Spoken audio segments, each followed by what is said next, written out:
Assalamualaikum warahmatullahi wabarakatuh. Apa kabar anak yang solid dan solihah pada hari ini? Alhamdulillah, semoga semuanya selalu dalam keadaan sehat ya. Amin ya rabbal alamin. Kita bersyukur kepada Allah. Alhamdulillahirabbil alamin. Allah Subhanahu wa taala telah mencurahkan kepada kita begitu banyak kenikmatan. Dan kenikmatan Allah yang diberikan kepada kita tidak bisa kita hitung.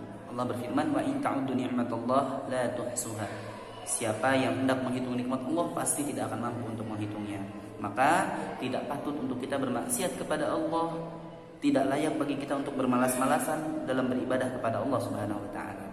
Oleh sebab itu, Ustaz mengajak kepada Ustaz sendiri dan juga kepada kita semua, mari kita menjadi hamba Allah yang senantiasa bersyukur kepada Allah. Dengan cara apa? Dengan cara menjalankan apa yang diperintahkan oleh Allah Subhanahu wa taala dan menjauhi apa yang dilarangnya. Pertama, itu adalah sebagai wujud syukur kita kepada Allah, sehingga ketika kita menjalankannya dengan rasa gembira, rasa bahagia, tidak dengan rasa terbebani. Dan yang kedua, apa yang kita lakukan, yaitu ketaatan kita kepada Allah dengan menjalankan perintahnya dan menjauhi larangannya, itu adalah kebaikan untuk kita. Antum percaya? Nah, jelas, kenapa? Karena Allah Subhanahu wa taala telah memberikan bukti nyata kepada para sahabat, yang mana mereka adalah orang-orang yang diberikan kemuliaan oleh Allah di dunia, diberikan kekuasaan oleh Allah, mampu menaklukkan Persia dan Romawi, dan juga mereka adalah orang-orang yang dijamin masuk surga oleh Allah Subhanahu wa taala. Tidakkah mereka menjadi contoh untuk kita? Siapa yang akan kita contoh selain mereka, generasi terbaik yang Allah turunkan di muka bumi. Oleh sebab itu kita bersyukur kepada Allah Subhanahu wa taala sebagai hamba Allah yang dipilih oleh Allah sebagai seorang muslim. Karena kita dilahirkan oleh orang tua yang muslim dan kita mendapatkan pendidikan yang luar biasa di khairul ummah, menjadikan kita kenal kepada Allah, menjadikan kita kenal kepada Islam. Masya Allah, kita bersyukur kepada Allah. Tidak ada kenikmatan yang tinggi selain nikmat iman dan Islam. Maka sudah menjadi satu keharusan kita selalu bersyukur kepada Allah. Tingkatkan amal ibadah, tingkatkan amal salih, karena itu adalah wujud bukti kita bersyukur kepada Allah Subhanahu wa taala dan kita mengharapkan kebaikan dari Allah Subhanahu wa taala. Oleh sebab itu, niatkan dari sekarang kita menjalankan ibadah dengan bahagia, kita menjalankan amal-amal salih dengan bergembira. Tahfiz, tahsin, salat sunnah, salat wajib dan semuanya kita lakukan dengan rasa gembira, menyambut kebahagiaan yang Allah turunkan kepada kita. Itu adalah semua kebahagiaan. Salat dan salam tak lupa kita sanjungkan kepada Nabi kita yang mulia, Nabi Allah Muhammad sallallahu alaihi wasallam. Allahumma shalli ala Muhammad wa ala Muhammad. Dialah manusia yang sempurna yang Allah turunkan sebagai karunia bagi seluruh umat manusia.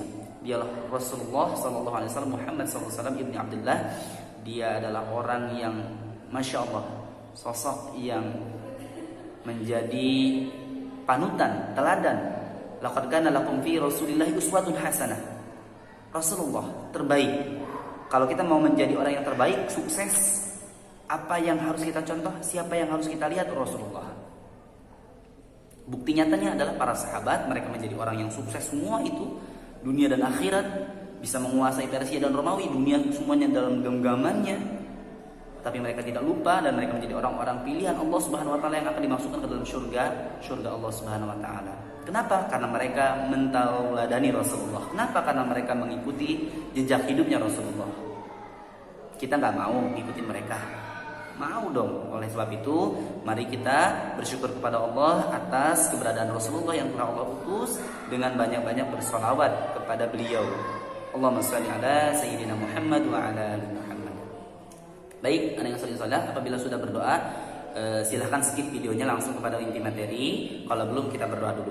A'udzu billahi minasyaitonir rajim. Allahumma anfa'na bima 'allamtana wa 'allimna ma yanfa'una wa zidna 'ilman nafi'a. Rabbi zidna 'ilma warzuqna fahma bi rahmatika ya arhamar rahimin. Qala Allah Ta'ala, inna ad-dina 'indallahi Islam. Sesungguhnya agama yang diridhoi oleh Allah hanyalah agama Islam, yang lain tidak diridhoi oleh Allah Subhanahu wa taala. Wa qala Allah Ta'ala, al-yawma akmaltu lakum dinakum wa atmamtu 'alaikum ni'mati wa raditu lakumul Islam dinan. Artinya pada hari ini telah aku sempurnakan untuk kalian agama kalian dan telah aku cukupkan nikmatku untuk kalian dan telah aku ridhai Islam sebagai agama bagimu. Quran surat Al-Maidah ayat 3. Baik anak yang salih dan salihah yang luar biasa dan yang insyaallah menjadi pilihan Allah Subhanahu wa taala untuk menjadi pemimpin di masa yang akan datang. Amin ya rabbal alamin. Pada hari ini kita akan belajar tentang salah satu sifat Allah Subhanahu wa taala yaitu Ar-Rabb. Ar-Rabb. Ya, Allahu Rabbi. Allahu Rabbi ya. Hinna khairumah ya. Jadi apa itu makna daripada Ar-Rabb? Allah sebagai Tuhan. Maknanya bahwa Allah Subhanahu wa taala adalah zat yang menciptakan segala sesuatu. Dialah Allah Subhanahu wa taala. Nah, menurut Ibnu Qayyim rahimahullahu taala di dalam kitab ya Fiqh Asmaul Husna, beliau mengatakan bahwa Ar-Rabb itu maknanya adalah sungguhnya Allah itu yang maha kuasa, yang maha mencipta, yang maha mengadakan, yang maha menggambar, yang maha hidup, yang maha berdiri sendiri, yang maha mengetahui, yang maha mendengar, yang maha mengetahui, yang maha berbuat kebaikan, yang maha memberi nikmat, yang maha dermawan, yang maha memberi, yang maha mencegah, yang dapat mendatangkan kemanfaatan dan kemudaratan, yang maha memajukan dan mengakhirkan, yang maha menyesatkan siapa yang dia kehendaki dan memberi hidayah kepada siapa yang dia kehendaki, yang maha membahagiakan siapa saja yang dia kehendaki dan yang menyengsarakan siapa yang dia kehendaki, memuliakan dan menghinakan siapa yang dia kehendaki, yang dengannya dia berhak memiliki nama-nama yang baik. Ini adalah penjelasan Ibnul Qayyim rahimahullahu taala tentang makna daripada Allahu Rabbi, Allah Tuhanku, ya, yaitu bahwa Allah Subhanahu wa taala memiliki banyak kemuliaan daripada nama-namanya. Nah, jadi Allah Subhanahu wa taala adalah Tuhan kita. Sehingga Allah Subhanahu wa taala adalah zat yang sangat layak, bahkan dialah yang memang harus disembah. Allah Subhanahu wa taala telah berfirman di dalam Al-Qur'an, "A'udzu billahi minasyaitonir rajim wa ana rabbukum fa'budun." Ya. Dan aku adalah Rabbmu, maka sembahlah aku. Ini Quran surat Al-Anbiya ayat 92. Kemudian Allah Subhanahu wa taala juga berfirman, "Ya ayuhan nas, u'budu rabbakum." Hai manusia, sembahlah Rabbmu. Ya, Quran surat Al-Baqarah ayat 21. Jadi, keberadaan Allah Subhanahu wa taala sebagai Rabb alam semesta ini memang mengharuskan Allah Subhanahu wa taala itu untuk tidak meninggalkan manusia begitu saja. Setelah Allah menciptakan manusia, Allah Subhanahu wa taala tidak meninggalkan manusia, tidak meninggalkan makhluknya, tidak meninggalkan ciptaannya. Apa yang dilakukan oleh Allah? Allah memberikan perintah dan larangan. Semata-mata itu adalah sebagai wujud daripada sifat Allah yang menciptakan. Kenapa? Karena Allah tentu akan menjaga apa yang Dia ciptakan. Tentu tidak mungkin apa yang telah Allah ciptakan dibiarkan begitu saja menjadi rusak. Sebagaimana kita manusia ketika kita membuat sesuatu, menghasilkan karya, ya, membuat apa misalkan membuat kerajinan tangan, ya, dari dari stik es krim, atau membuat misalkan wadah kotak pensil, membuat rak sepatu, membuat apa yang kita buat. Nah, apakah antum rela apa yang antum buat itu dirusak? Ada yang rela setelah antum membuat susah payah, bagus-bagus, kemudian dirusak? Ada yang rela? Nah, siapa yang rela? Ketika dia membuat sesuatu, pasti dia akan sayang kepada barang yang dibuat, ya. Itu sudah menjadi normal, wajar. Nah, begitupun Allah Subhanahu wa taala. Allah Subhanahu wa taala menciptakan alam semesta. Allah Subhanahu wa taala menciptakan langit dan bumi. Allah Subhanahu wa taala menciptakan gunung. Allah Subhanahu wa taala menciptakan sungai. Allah Subhanahu wa taala menciptakan lautan. Allah Subhanahu wa taala menciptakan daratan. Allah Subhanahu wa taala menciptakan antum dan ustaz. Allah Subhanahu wa taala menciptakan manusia. Kira-kira wajar nggak kalau Allah Subhanahu wa taala tidak mau ciptaannya itu menjadi rusak? Wajar, ya. Karena oleh sebab itu Allah Subhanahu wa taala memberikan perintah dan larangan kepada siapa? Manusia. Kenapa? Karena manusialah yang sesungguhnya punya peran untuk apa? Menjaga bumi ini, menjaga ardi, dunia. Kenapa? Karena manusia ini khalifah yang telah Allah amanahkan kepadanya untuk menjaga alam semesta ini. Sehingga siapa yang kemudian diberikan perintah dan larangan secara khusus, yaitu manusia.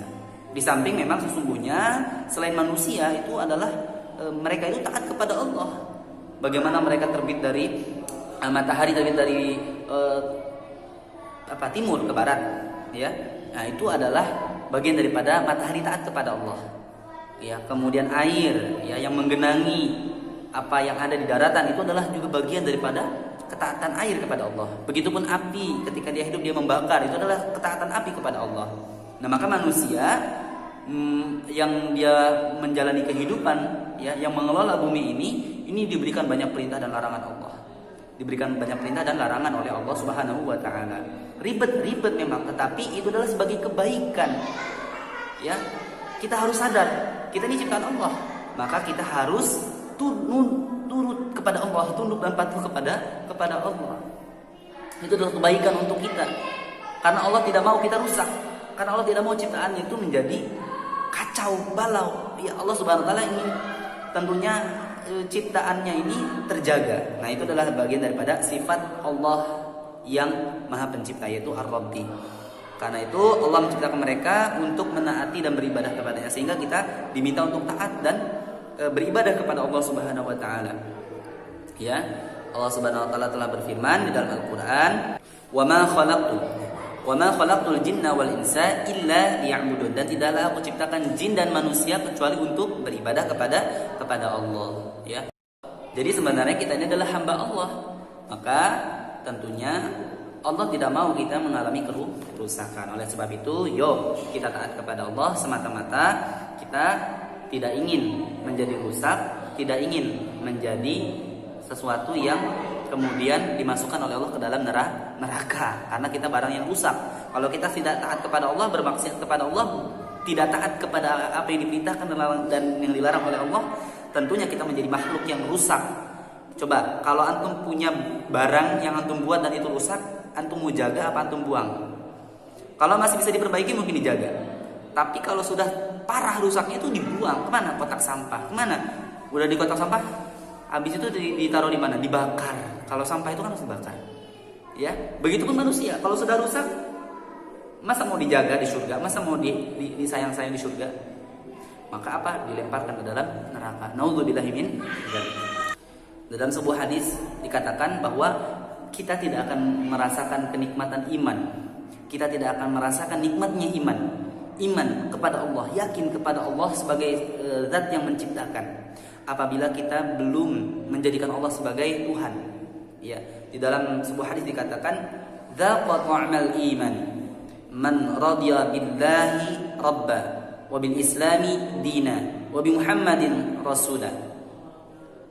Wahyu Muslim dikatakan orang yang bisa merasakan lezatnya iman ya adalah yang ridho Allah sebagai Rabbnya dan Islam sebagai agamanya dan Muhammad sebagai Rasulnya. Hadis riwayat Muslim. Ya. Artinya apa? Artinya orang yang bisa merasakan lezatnya iman adalah orang yang tunduk dan patuh kepada Allah Subhanahu wa taala, menghambakan diri kepada Allah Subhanahu wa taala sebagai Rabbnya, sebagai Tuhan penciptanya. Kemudian dia menjadikan Islam sebagai agamanya, dia taat kepada aturan-aturan Islam, tidak melanggar aturan-aturan Islam, dan dia menjadikan Rasulullah sebagai teladan dalam kehidupannya. Barulah dia kemudian akan merasakan nikmatnya iman. Ya. Nah, maka Allah heran kepada orang yang sebenarnya tahu Allah itu penciptanya, ya, tetapi tidak mau taat kepadanya. Oleh sebab itu, jangan sampai kita seperti orang ini, ya. Jangan sampai seperti orang yang disebutkan oleh Allah di dalam Al-Qur'an, ya, yang mana Allah berfirman, "Wala in sa'altahum man khalaqahum la yaqulunna Allah fa anna yufakun." Ya, dan sesungguhnya jika kamu bertanya kepada mereka, yaitu orang-orang yang ingkar kepada Allah, siapakah yang menciptakan mereka? Mereka itu menjawab apa? Allah yang menciptakan, ya. Rabbnya adalah Allah. Lalu bagaimana mereka dapat berpaling, dapat ingkar kepada Allah? Inilah yang disebutkan oleh Allah dalam Al-Quran. Oleh sebab itu jangan sampai kita menjadi orang yang disebutkan di dalam Al-Quran, yaitu hanya tahu saja bahwa Allah itu Tuhan, tetapi kita tidak mau tunduk kepada Allah. Nauzubillahi min dzalik ya. Demikian penjelasan Ustaz tentang salah satu nama dan sifat Allah, yaitu Ar-Rabb, Allah Maha Pencipta. Semoga kita semua menjadi hamba Allah yang bersyukur kepada Allah, sehingga ketika kita beribadah, menjalankan apa yang diperintahkan dan dilarang oleh Allah, itu menjalankannya dengan rasa bahagia, dengan rasa bergembira, karena itu adalah suatu kebaikan juga untuk kita, yang mana Allah tidak menginginkan, tidak menghendaki kerusakan pada apa yang Dia ciptakan, yaitu adalah manusia salah satunya. Demikian kita cukupkan dengan membaca hamdalah. Alhamdulillahirabbil alamin. Astagfirullahaladzim. Subhanallahumma wa bihamdika asyhadu an la ilaha illa anta astaghfiruka wa atubu ilaik. Assalamualaikum warahmatullahi wabarakatuh.